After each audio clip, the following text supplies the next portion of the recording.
Dzień dobry. Witam Państwa bardzo serdecznie na kolejnym wydarzeniu organizowanym przez Regionalny Ośrodek Debaty Międzynarodowej Wielkopolska i Kujawsko-Pomorskie, Uniwersytet Mikołaja Kopernika, Instytut Nauk o Polityce Akademii Kultury Społecznej i Medialnej w Toruniu oraz nasz zaprzyjaźniony Uniwersytet z Manili, Papieski i Królewski Uniwersytet Świętego Tomasza w Manili właśnie na Filipinach.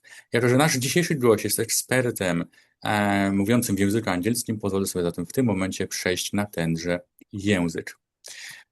Hello, Professor Felipe Salvosa II. How are you? I'm okay. Thank you for inviting me to this important dialogue. Thank you very much that you accepted our invitation.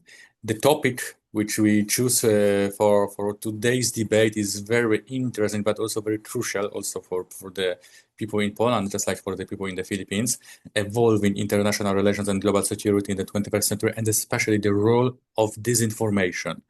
At the beginning, maybe I will ask you to present yourself, to say a few words about who are you, what kind of the university you represent, what are of the area of science is your area. All right. I would like to introduce myself first. My name is Felipe Salvosa II. I am a member of the faculty in the Department of Journalism of the Faculty of Arts and Letters of the University of Santo Tomas. I belong to the Liberal Arts College of the oldest university in Asia, which is a Pontifical University. I was the department chair of the Department of Journalism, and prior to that, I worked in the journalism field as a reporter, researcher, research head, and associate editor, and other roles. No, I also became managing editor of a major national newspaper. I also did editing work for the Philippine Center for Investigative Journalism, and now I am focused, no, when it comes to my professional work in a news website called press1.ph, which is a fact-checking organization that is also a verified signatory of the International Fact-Checking Network. Thank you very much. So as we see, your area of science is very, very big, very crucial, especially in the current time. Many times we will underline the current time and the challenges which we have now, because during today's discussion, we'll underline one of the most important challenges shaping international relations and global security, especially in the 21st century, which means that the growing role of disinformation, fake news, malinformation, the terminology is very big. In an era of the geopolitical tensions, digital media, and rapid technological change, disinformation has become more than just a communication problem. It increasingly influences political decision-making, public trust, international stability, and even the nature of a modern conflict. Today, we will explore how disinformation affects global security, international relations, and democratic societies from both global and Southeast Asian perspective. So thank you for our audience that they are joining to us today. And let me begin with the first very important question. Dear Professor, could you be so kind and explain to our audience what is disinformation? All right, disinformation is part of a phenomenon that we can call information disorder. No? When we talk about information disorder, we usually talk about three things, no? Disinformation, misinformation, and malinformation. Between disinformation and misinformation, we can distinguish the two by their objectives, no, and methodology, no. But when it comes to objectives, this information, no, is really meant to sow harm, no, to sow chaos or to sow confusion. While misinformation could be the product of a simple human error or human imperfection. No? Malinformation, on the other hand, is a manipulation, of what may be truthful content, no, on its face, no, but is manipulated to serve evil, no, or negative ends. For instance, we can put within the area or realm of malinformation, the spread of, let's say, intimate images or videos, no, uh, in the phenomenon called revenge porn, So that's a good example of malinformation, So you can see overlaps between the three concepts, no, but many scholars today make a distinction between the three, no, make careful distinctions between the three, and then put them under the category of information disorder. Thank you very much for the explanation. Today, we try to find the correlation between disinformation, malinformation, misinformation, and of course, the international relations. The last weeks, months, especially for the people who are not familiar with the current situation in the world, but they are follow to the news which they hear or read in the newspapers, it sounds very chaotic. In your opinion, are we witnessing a fundamental shift in international relations today, or just another phase of a geopolitical competition? Okay, I'm speaking from the perspective of a journalist and a journalism educator. No? We have seen much weakened US-led order. No, so that is to say, uh, there is practically no more US-led order, unlike the world in which we grew up in. No? So we see now a more fragmented, no, a more contested, and some writers would describe it a multipolar global order. No?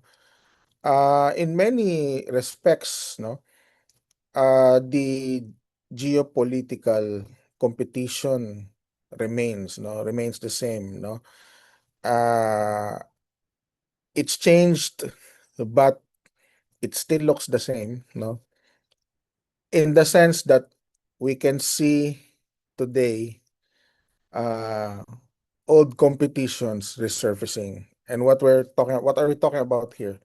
Fighting over natural resources, fighting over territory or maritime entitlements or maritime zones, fighting over areas or spheres of influences, no? Fighting over international alliances, divisions within international alliances. And I would include now in that list um, more pronounced fight over over narratives, And this is where this information, uh, foreign influence or domestic influence operations, and even foreign information manipulation and interference come in. These have become additional or new tools, in the arts of warfare, so to speak. So, in your opinion, disinformation become another tool, core tool of international power, which we can comparable to military or economic influence?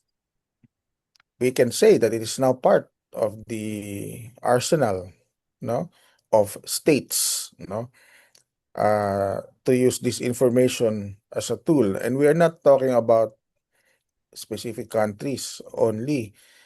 We are talking of across the board, Even the major powers are not, their hands are not clean when it comes to the area of disinformation, Whereas before they play perhaps they play a supporting role today.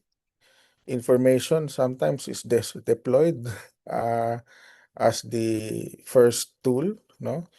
Uh, to try to with so many objectives, no? To deceive enemies, no? To condition the minds of an unsuspecting public, to turn over the tide of public opinion, no? Um, to to achieve a favorable image for a particular individual, personality, or even a state, no? Now, if states can achieve, no, their objectives without bloodshed, without sending warm bodies, or without expending expensive military equipment, no, uh, then the use of disinformation as a tool of warfare is something that can be seen as cost effective, no. But still, a lot of people, especially in Europe, thinking that it's the propaganda. Propaganda was always, especially in the post-communist states. But only after these few minutes during this discussion with you, Professor, we see that between the modern disinformation and traditional propaganda are a lot of differences, even if we are only thinking about the tools which are used. So what makes modern disinformation more dangerous than traditional propaganda? Well, we can see the distribution, of disinformation or propaganda, become highly effective, no, and more widespread with the use of social media. We have seen so many studies in which the spread of false information is more efficient within social networks. No, so while propaganda, is nothing new, propaganda has existed for such a long time. No, it um, assumes more pernicious, even a more sinister garb, in our age of disinformation and deep fakes and uh, FIMI, and influence operations, Um, the purveyors of disinformation and propaganda have improved, no, so much in disguising propaganda, no, as good information, or even something credible, no, like news, no. So we have seen a lot of websites and social media accounts, um, disguising themselves as legitimate sources of news, um, with the potential for misleading huge numbers of the public, who may or may not be, or who may or may not have the capacity, to discern, what are the reliable and accurate sources of information. The purveyors of this information and influence campaigns, have a lot of resources in their war chest, to deploy content that looks like a valid piece of news. No? So they hire people who may look like journalists or newscasters. No, they have the technology. No, the use of technology, audio, video, photography. No, they even have writers. No, and now they don't even need writers. They can simply harness AI. To do their content for them. It's become easier. No, it's become easier not just to produce propaganda and disinformation, but also disguise them, no, so that the public might become more receptive, no, of these polluted sources of information. If you will ask many people in Poland or in the other European states, who is the creator of the content which we can describe as disinformation, fake news, deep fakes, malinformation. Usually this image is one person somewhere hides in the basement with one computer. But as the experts, we know that usually such actors are not one person. So in your opinion, who are the main actors shaping global disinformation today? States, corporations, others? They might not really be hiding in plain sight, no? There are many groups, no? Groups of people or businesses, no? Uh, Enterprises using a corporate setup, no? To offer these types of services. So here in the Philippines, we can see practitioners of public relations, media relations, offering such services, no, to principals who have the capacity to pay. So politicians, celebrities, no, potential candidates for elective office, incumbent, no, incumbent government officials, no, uh, who may have the motivation, no, to maintain the services, no, of these firms, no, who offer multivaried services, including paid trolls or paid commenters, no, or those who have the capacity to create single purpose social media accounts, no, to try to boost engagement and to make it appear to the rest of the unsuspecting public that this message is being warmly received, no, by the public, when in fact it's not, no.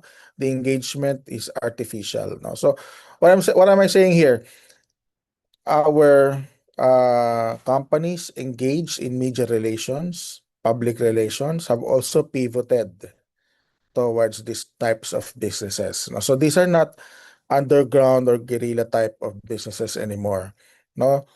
You can tap above ground businesses for these types of services, no. And it's been documented, no, since the 2016 election cycle in the Philippines.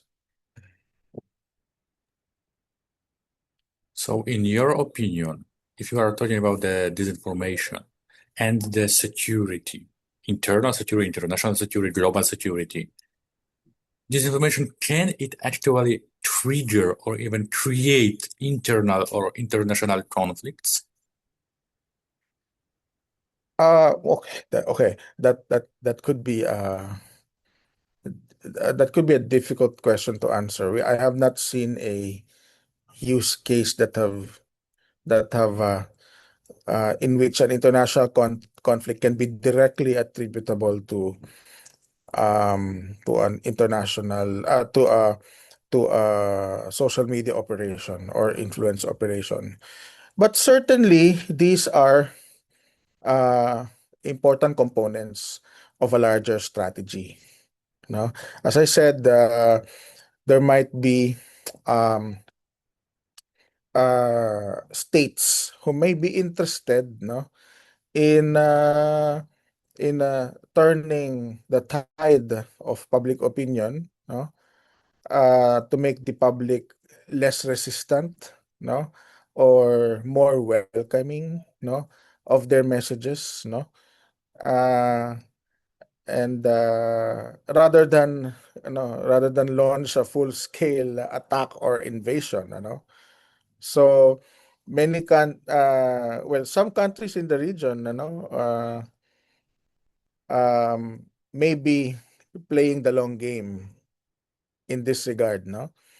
Uh, because um, it's very difficult to um, upset the existing mechanisms to ensure harmonious relations between states. But these types of influence operations, they can, you know, they can take the nature of cross-border uh, cross-border methodology, no? For instance, we have observed social media content being distributed, no, through, let's say, X accounts, no, uh, that have Chinese characters in their handles or names, no, and yet they amplify or distribute uh, content written by Filipinos, no. So you could see there an element, a cross-border element, no, or at the very least, um, influence operations that that you know ostensibly could have been executed at the behest of principal that has foreign backing. No? So yeah, it's while it may not result in wars, no, or conflicts directly, no, it is definitely a major tool, no, in the arsenal of states, no, who have larger objectives and who have a interest, no, in using a variety of tools, no, to achieve their objectives, including influence operations on social media to win the hearts and minds of people in other countries. Dear Professor, I remember a few years ago you published one of the very famous articles in Poland in one of the Polish journal, Fides Ratio et Patria, which the title was very, very, very important for me as a young researcher, Philippines, a patient zero. So my question is, from the Filipino perspective, how serious is the disinformation problem in the Philippines or in the Southeast Asia? It's it's very serious because this has been accompanied by a decline in the traditional and legacy media, no, which have become weaker in terms of their reach and influence, no, and also their financial resources, no, because of the tremendous upheaval caused by social media companies, no? So all the advertising revenues have been siphoned off by the big social media companies, and what used to be a cash cow for legacy media companies, no? Display advertising, institutional advertising, they are more or less gone, no? And so they do not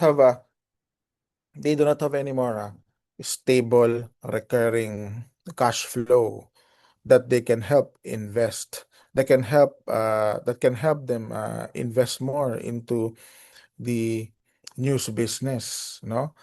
um that's one big problem, no.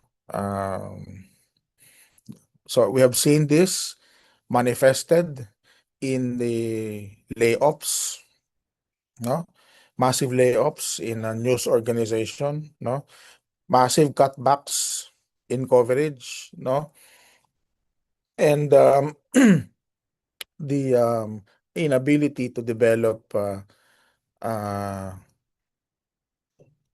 technologies, no, that will make them less dependent on the social media networks when it comes to distribution. So the thing is, these The legacy media outlets are left to compete with the purveyors of this information on the same platform, right? So we can see we see a generation of readers who might not be familiar with these legacy media brands, no, and who might easily fall prey into the into consuming these questionable sources of information, So in many ways, in many layers, the problem of disinformation, really is a serious threat, no? Because the current crop of social media pages and social media channels, no, I don't think can assume the educative role, no, that the legacy mass media entities, no, played before, no, prior to the technological upheaval, no. Um, yeah, so fewer people reading newspapers, fewer people, even less people, perhaps going into the homepages of news websites, fewer people watching television news, fewer people watching cable news, no. But more people getting their information from their social media feeds, no? And therefore your news content will have to compete with other forms of content, entertainment content, for instance, uh, and others, no, in the or whatever the algorithm feeds them, no. And the impact on the news has been devastating. It's very difficult. Is a very difficult period. The industry as a whole has to confront that dilemma, no, and find ways to recapture the lost audiences. Thank you, Professor, for this discussion. We touched a very important topic.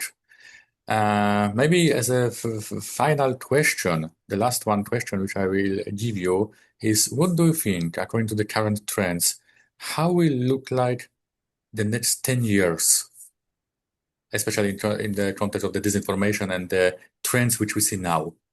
Will be better or will be worse? Given the explosion of AI tools, no, I think AI tools will become even more pervasive, no, and so therefore there could be a sort of a sort of a new upheaval that will be caused by these AI tools, no? Um, AI could be, giving us our curated news 10 years from now, no? Uh, we don't know if our social media companies will what form of the feed they will be giving to us, in 10 years. But perhaps it will be in combination with the AI tools, no, to further curate our feed to give us more of what we want in an even more efficient manner. And this time you can perhaps interact, no, with these AI tools even more intimately, you know. Uh, but definitely the outlook for legacy media, is bleak, no. So we have not seen the end of the tunnel yet, no, for legacy mass media entities, for newspapers, no, for broadcast entities, no, for those online or for those who have apps, no. We have not seen a viable business model that can be replicated across the entire industry. Perhaps one company is successful, another is successful at applying one business model based on this app or based on this website or based on this paywall, but whether that can be replicated across the industry is still a huge question mark. Until then, we will have to rely on these big tech companies, no, for distribution, no, of the content that we produce, and that is very concerning, no, because this is our content, no. There has to be uh, some fair mechanism, no, with which to compensate the producers of original content, no, which are of course in danger of being gobbled up by huge AI systems, no, who will be profiting from the harnessing of these data, these types of content. No, so I'm not optimistic. I haven't seen the end of the tunnel. No, but hopefully governments will act. Hopefully the people will act. The reading public will act and try to find a way to figure out, no, how to have a more fair, a just system, no, in which journalism industry will survive, but will also deal with the huge problem of disinformation. No. That is my hope. Thank you very much, dear Felipe, for accepting our invitation. I wish you all the best, huge success during your very important work to explain, to teach the people about the disinformation and how to fight with that. So, dear professor, thank you. Thank you.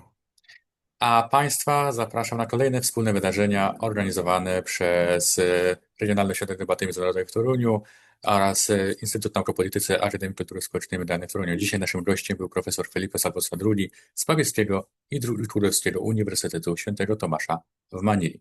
Dziękuję bardzo. Thank you very much.